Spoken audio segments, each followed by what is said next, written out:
Hi, I'm Lisa, a 30-year-old mother of two amazing kids. Before I dive into my story, please don't forget to like and subscribe to follow along with more tales from my life. Now, let's get into the heart of it. Living on property owned by my in-laws with my husband and our kids seemed perfect at first. It was one of those setups where you imagine big family dinners and cousins growing up more like siblings. But things took an unexpected turn when my brother-in-law, Mark, moved into the house next door with his wife and their three kids. Initially, it was just small favors, watching Mark's kids for an hour here and there. "Hey, Lisa, could you watch them while I run to the store?" Seemed reasonable at first, but as weeks passed, the favors became demands. "Just keep an eye on them this afternoon, will you? I've got errands." Mark's casual requests soon became a daily routine. One afternoon turned into every afternoon, and before I knew it, I was practically a full-time sitter, unpaid and exhausted. Even my own kids started to notice. "Mom, why are you always watching Uncle Mark's kids? Don't we do stuff anymore?" Each question broke my heart. I loved my nieces and nephews, but I missed my own kids. Our afternoons filled with little adventures and lazy picnics in the backyard. When I confronted Mark about it, the conversation didn't go as I'd hoped. "Lisa, you know we all have to pitch in. We live on family property. It's not just about you and your little family. We're all in this together, right?" His tone had a sharpness I hadn't expected. It felt less like a question and more like a warning. The implication was clear. My living situation was leverage he was ready to use. I tried talking to my husband about it. "Honey, I'm really struggling with the amount of time I'm spending with Mark's kids. It's becoming too much." He sighed, rubbing the back of his neck anxiously. "I know, Lisa, but what do you want me to do? Mark is family, and he's right next door. Plus, Mom and Dad wouldn't want us to cause a stir." His words stung. Not only was I feeling overwhelmed and exploited, but now it seemed like I was alone in this struggle. Mark's demands were straining my relationship with my own children and my husband. I lay awake that night, the weight of my husband's nonchalance and Mark's entitlement suffocating me. I loved my family, but at what point did my duties to them outweigh my responsibilities to my own children and to myself? As the days passed, the strain grew.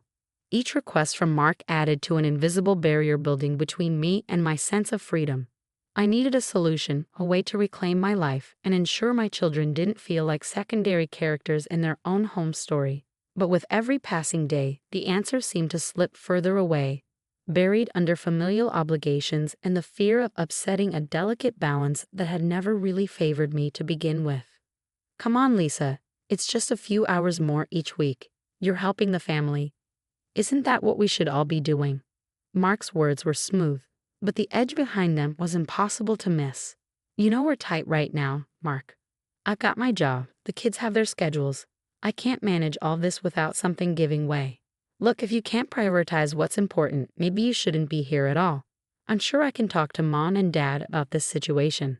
His threat hung in the air, thick and heavy. The idea of being evicted because I couldn't meet his demands was absurd, yet terrifyingly possible. His words echoed in my head, a relentless reminder of the precarious thread our lives hung by. Later that evening, I tried to open up to my husband about it. He was tired, the lines on his face deeper after a long day. Mark mentioned talking to his parents if I don't comply with what he wants. Can you believe that? Using their house as leverage? He paused, the wariness in his eyes shifting to discomfort. "He's my brother. He wouldn't really do that, would he? Maybe it's just his way of nudging you to help more." "That's not a nudge. That's a threat. And why am I the only one who has to help more? Why doesn't he ask the same of anyone else?" He didn't answer, just shifted his gaze to the floor, a silent admission that left a cold dread settling in my stomach. The room felt smaller, the walls closing in as the reality of my situation became clearer. Days passed, and the tension grew. Conversations with Mark became a careful dance around landmines, each word measured, each sentence weighed for impact. "Why can't your wife help with the kids sometimes? Why is it always me?" Mark laughed, a harsh sound that grated on my nerves. "Because she's busy with her new project, and you, well, you're just here, aren't you? Available and capable. Think of it as your contribution to our collective well-being. Being available doesn't mean I'm at your disposal, Mark. This is unfair to me or my kids." He shrugged, dismissive. "Fair is relative. Look, just think about it. What I said about talking to the parents, Maybe that'll help clarify things for you. Mark's threat was no longer just an implication. It was explicit, a sword dangling over my head. And with my husband's passive stance, the fight felt singularly mine to wage. That night, as I tucked my kids into bed, their innocent chatter about school and friends was a stark contrast to the weight of my adult burdens. I knew I had to find a solution. The idea of losing our home loomed large, but losing myself to Mark's demands was a cost too great. I needed a plan, something to shift the balance, to give me back some control. But in the dead of night, with only the soft breathing of my children as company, solution seemed as distant as the stars outside their window. As I stood in our cramped living room, the air charged with tension, Mark's voice cut through the silence like a knife.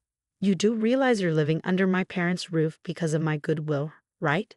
Think about where you'd be without that." His words stung, the implication clear and sharp. He was marking his territory, and in his eyes, I was nothing more than a tenant on borrowed time. "Your goodwill, Mark. We're family. It's supposed to be about support, not hanging debts over each other's heads." Mark sneered, his eyes cold. "Support? I'm supporting the whole family by letting you stay here. And how do you repay me? By complaining and shirking your responsibilities." The word responsibilities echoed mockingly. I felt a surge of anger, fed up with being treated like a pawn in his control game. Taking care of your children is not my responsibility, and using this house as leverage is low, even for you. He stepped closer, his voice lowering into a threatening whisper. "Think very carefully about your next steps, Lisa. This isn't just about you and me, it's about where your kids will grow up." The threat hung heavy between us. After he left, I sat down, my mind racing. The fear of eviction was real, but so was my resolve not to let Mark manipulate me any further.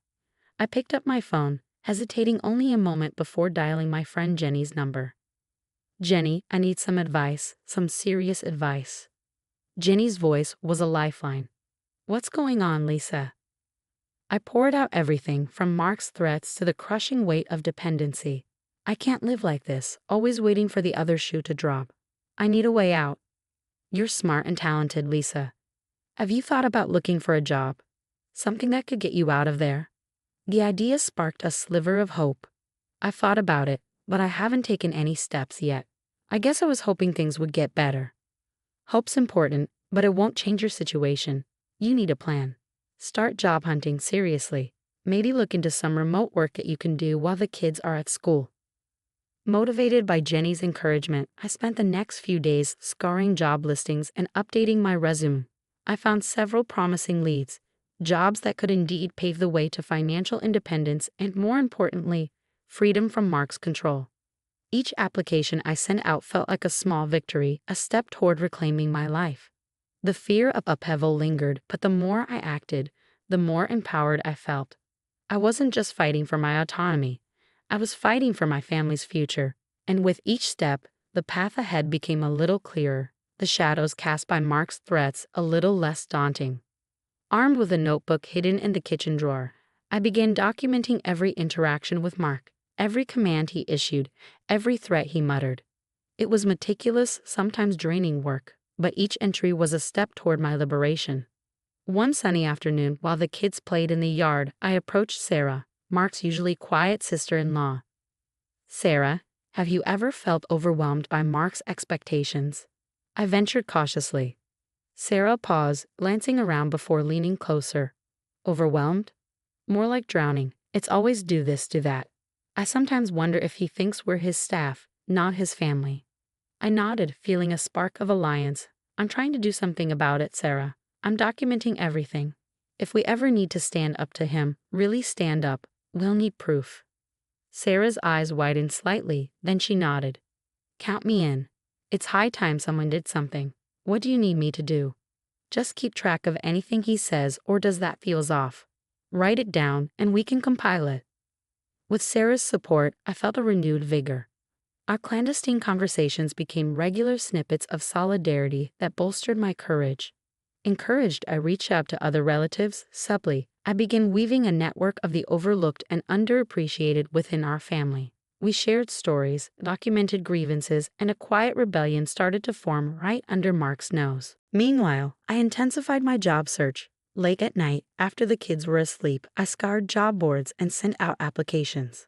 The breakthrough came unexpectedly, a call for an interview for a remote position that fit my skills and schedule perfectly. Thank you for considering my application. I'm very excited about the opportunity to contribute, I said during the interview, my voice steady despite the butterflies in my stomach. The interviewer's response was encouraging. We're impressed with your resume, Lisa. We think you'd be a great fit. When the job offer arrived via email, it felt like a lifeline thrown across stormy seas. The salary was more than enough to consider a move. I printed the offer, the paper tangible proof of a potential new beginning.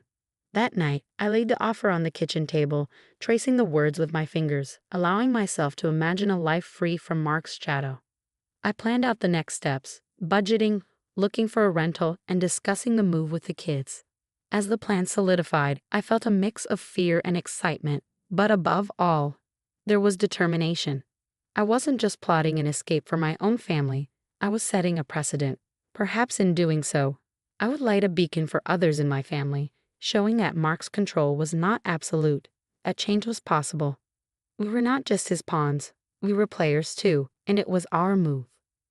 With a new job secured and my dossier of evidence thick with documented grievances, I called for a family meeting. It was time to bring everything into the open. As everyone gathered, the air was thick with tension, anticipation mingling with the faint hope of resolution. Mark, unaware of my newfound position, carried his usual air of authority.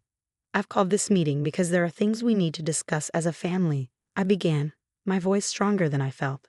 It's about our family dynamics, about how we treat each other. Mark scoffed lightly. What is this? A therapy session?